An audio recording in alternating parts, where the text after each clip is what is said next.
이 복된 시간에 주시는 하나님의 말씀은 사무엘상 1장 9절부터 18절 말씀입니다. 사무엘상 1장 9절부터 18절 말씀입니다. 구약 409면입니다. 사무엘상 1장 9절부터 18절 말씀입니다. 우리 한 절씩 교독하겠습니다. 그들이 실로에서 먹고 마신 후에 한나가 일어나니 그때 제사장 엘리는 여호와의 전 문설주 곁 의자에 앉아 있었더라. 한나가 마음이 괴로워서 여호와께 기도하고 통곡하며 서원하여 이르되 만군의 여호와여, 만일 주의 여종의 고통을 돌보시고 나를 기억하사 주의 여종을 잊지 아니하시고 주의 여종에게 아들을 주시면 내가 그의 평생에 그를 여호와께 드리고 삭도를 그의 머리에 대지 아니하겠나이다.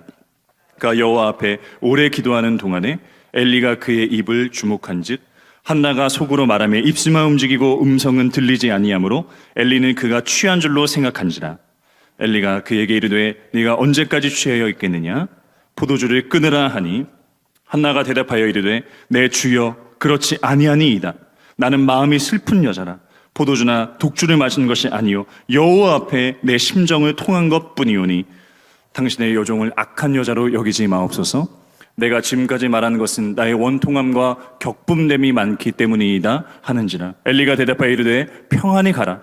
이스라엘 하나님이 내가 기도하여 구한 것을 허락하시기를 원하노라 하니 이르되 당신의 여종이 당신께 은혜 입기를 원하나이다 하고 가서 먹고 얼굴에 다시는 근심빛이 없더라. 아멘. 월요일 새벽의 제목은 이제 역전되리라 라는 제목으로 말씀을 함께 나누고자 합니다. 사무엘상 이제 어제 새벽 설교를 통해서 이제 문을 활짝 열었는데요. 사무엘상 이전에 사사 시대, 사사기는 실로 무정부 상태였습니다. 각 그 지파 간에 또 긴장감이 굉장히 컸고, 그리고 위기가 고조되던 그 시대, 암흑과도 같았던 시대, 바로 사사기 시대였습니다. 이스라엘 백성들은 사실 창세기 12장 3절 말씀에서처럼, 그리고 신명기 7장 7절의 말씀처럼 열방의 빛의 역할을 감당해야 했던 것이 이스라엘 백성들이었습니다. 그런데 그 빛의 역할을 제대로 감당하지 못했습니다. 도대체 이들이 하나님께 받았던 그 소명은 무엇인지, 그리고 이들이 그 소명을 따라서 이제 사명을 펼쳐 나가야 되는데 그 사명이 실로 무색할 정도로 너무나 미심쩍은, 완전히 무너져 있는 그런 모습을 보여주는 것이 바로 사사 시대였습니다. 영적으로 너무나 타락한 시대였습니다. 근데 이때 이제 사무엘상으로 시대가 옮겨오게 되고, 그리고 오늘 우리가 본문 말씀을 통해서 여인 한나가 기도를 하게 됩니다. 하나님께서는 이 여인, 이 한나의 기도를 하나님께서는 들으셨습니다. 물론 자신의 처지를 놓고 통곡하면서 하나님께 부르짖었습니다. 그런데 하나님께서는 이 기도를 받으셨습니다. 그래서 하나님의 그 구속사, 통전적으로 그 구속사를 이제 보게 되면 하나님께서 이 기도를 들으셨고 또 주의 뜻대로 응답하셨습니다. 그래서 사무엘이 출생하게 되지요. 그래서 이것이 이제 이 어둠을 넘어서 회복을 넘어서 새로운 시대로 나아가는 데에 하나님께서 이 여인의 기도를 받으셨다는 사실입니다. 이것은 단순히 정치적이고 군사적인 어떤 나라의 회복만을 의미하는 것이 아니라 하나님께서 통치하시는 특별한 하나님의 왕국, 하나님의 그 왕국의 시대가 도래하였음을 보여주는 것이 바로 이 시대고, 한나의 기도가 아주 특별하게 이 기점에서 쓰였습니다. 사무엘상 1장 9절부터 11절 말씀입니다. 그들이 실로에서 먹고 마신 후에 한나가 일어나니 그때 제사장 엘리는 여호와의 전 문설주 곁 의자에 앉아 있었더라. 한나가 마음이 괴로워서 여호와께 기도하고 통곡하며 서원하여 이르되 만군의 여호와여, 만일 주의 여종의 고통을 돌보시고 나를 기억하사 주의 여종을 잊지 아니하시고 주의 여종에게 아들을 주시면 내가 그의 평생에 그를 여호와께 드리고 삭도를 그의 머리에 대지 아니하겠나이다. 아멘. 한나의 상황을 단순히 개인의 그런 불행, 개인의 상황으로 치부해 버릴 수 없는 것은요, 첫 번째, 바로 엘가나를 보게 되었을 때 그렇게 됩니다. 사실 하나님께서 처음 세우신 결혼의 원리는 일부 일처제입니다. 그런데 이 엘가나는 이 두 번째 아내, 바로 한나를 두 번째 아내로 두었습니다. 일부 다처제, 일부 일처제, 하나님의 원리가 이제 무너졌던 것이죠. 그래서 두 번째 아내를 두었기 때문에 이 분인나가 막 격분하게 하고 하는 것을 보게 됩니다. 왜 이 엘가나는 사실 하나님 여호와께 경배하는 그런 신실하고 그런 경건한 인물이기도 했습니다. 그런데 이렇게 두 번째 아내를 두었던 이유는 자신의 미래를 위해서, 염려와 그리고 근심과 걱정 때문에, 또 자신의 후손을 이어가야 되기 때문에, 그래서 이 두 번째 아내를 두게 되었던 것입니다. 그러니까 한나 혼자만의 단독적인 그런 문제가 아니죠. 그리고 둘째, 엘리 제사장입니다. 우리는 어제 새벽 설교를 통해서 사무엘상 말씀을 열었습니다. 근데 1장 3절부터 여러분의 눈을 두시고 다시 보시면은 홈니와 비느하스가 이제 등장하게 되죠. 우리는 이 엘리 제사장의 아들들인 이들이 어떤 사람인지 알게 됩니다. 그러니까 이 사무엘상을 시작할 때부터 이 어두운 그 단면을 보여주고 있는 것이죠. 그러니까 복선처럼 깔려 있는 것입니다. 왜 굳이 홈니와 비느하스가 이렇게 사무엘상 1장 3절부터 언급이 되는 것일까요? 이 엘리 제사장은 영적으로 굉장히 어두웠죠. 그래서 12절부터 14절에 보니까 이 엘리 제사장이 한나의 입을 주목합니다. 오랫동안 기도하는데 뭐라고 얘기합니까? 그것을 기도로 분별하여서 여호와께 함께 올려드리고 함께 기도하는 것이 아니라 어째 취하였느냐? 포도주를 끊으라! 이렇게 오히려 책망하고 있지 않습니까?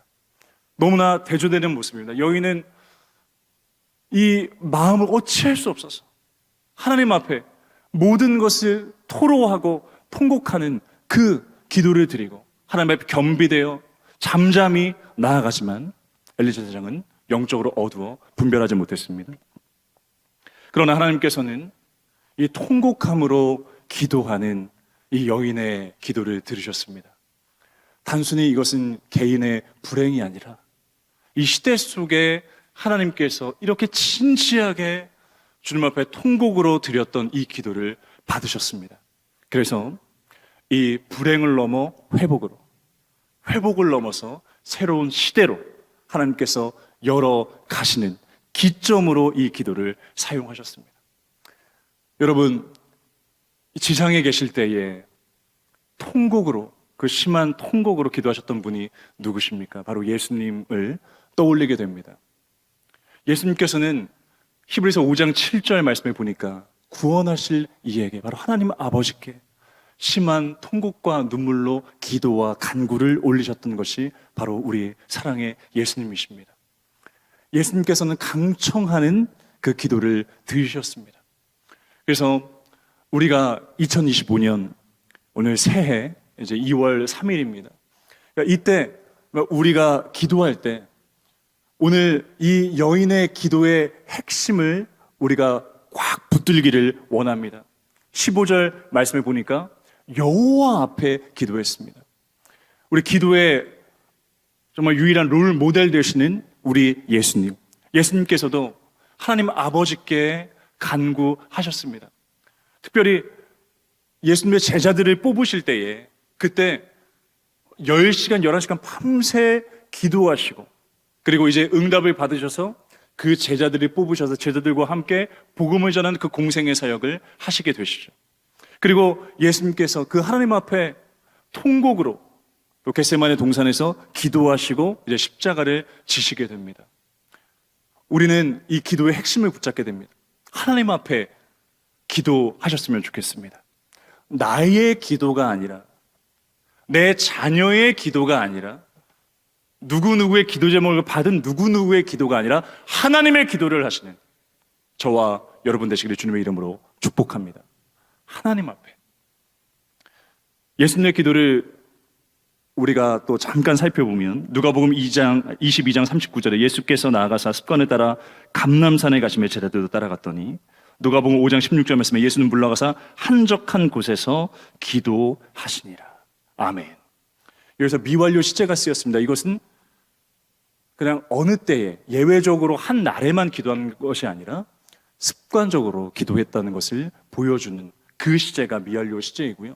그리고 NIV나 NASB를 보면 거기에서 종종 기도하셨다. 습관에 따라 기도하셨다.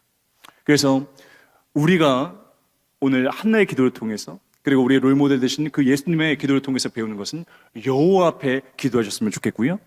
그리고 2025년 우리의 기도가 반복적인 기도, 규칙성이 있는 기도, 강청하는 기도로 주님 앞에 올려드리시기를 주님의 이름으로 축복합니다.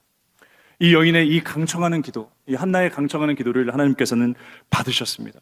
끝까지 응답 받을 때까지 부르짖는 기도, 여호와 앞에, 하나님 앞에 모든 것을 쏟아내면서 기도하는 그 기도, 강청하는 기도입니다. 기도만이 유일한 해답입니다. 근데 한나의 환경을 우리가 생각해 보시기 바랍니다. 한나의 환경을 보세요. 브린나가 괴롭힙니다. 그리고 엘가나, 사실 불행을 가져다 준 그런 인물입니다. 그를 많이 사랑했지만, 한나를 많이 사랑했지만, 그러나 하나님의 원리를 따르지 않았던 것을 통해서 불행을 가져다 준 그 원인이 되었습니다.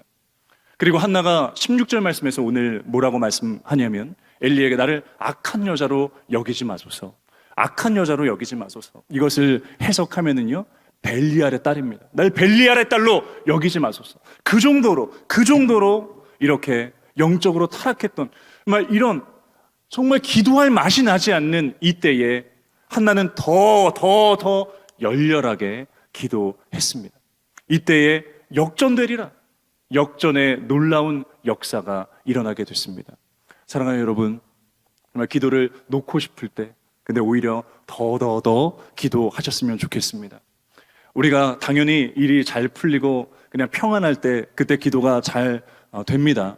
사실 그렇습니다.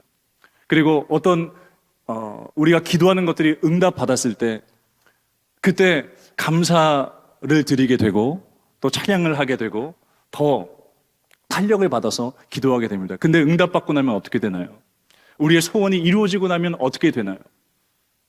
우리 기도 동력이 약해집니다. 근데 2025년에 이 강청하는 기도, 이 기도의 핵심, 하나님 앞에서 하나님의 기도를 하는 그 기도가 우리에게 넘쳐나서 역전되리라의 은혜가 우리 가운데 넘쳐나시기를 주님의 이름으로 축복합니다. 기도하겠습니다. 하나님 아버지, 오늘 한나의 기도를 받으셔서 불행을 넘어 회복을 넘어 새로운 시대로 주님께서 이끄셨습니다. 하나님, 우리도 주님 앞에 강청하는 기도를 드리게 하여 주시옵소서.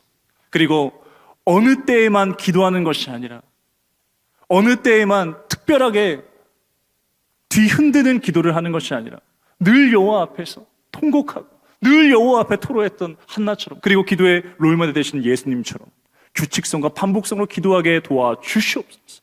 주님 앞에 끝까지 응답받을 때까지 강청하는 기도를 올려드릴 때 이제 역전되리라의 놀라운 간증을 우리 모두가 하게 될 줄로 믿습니다.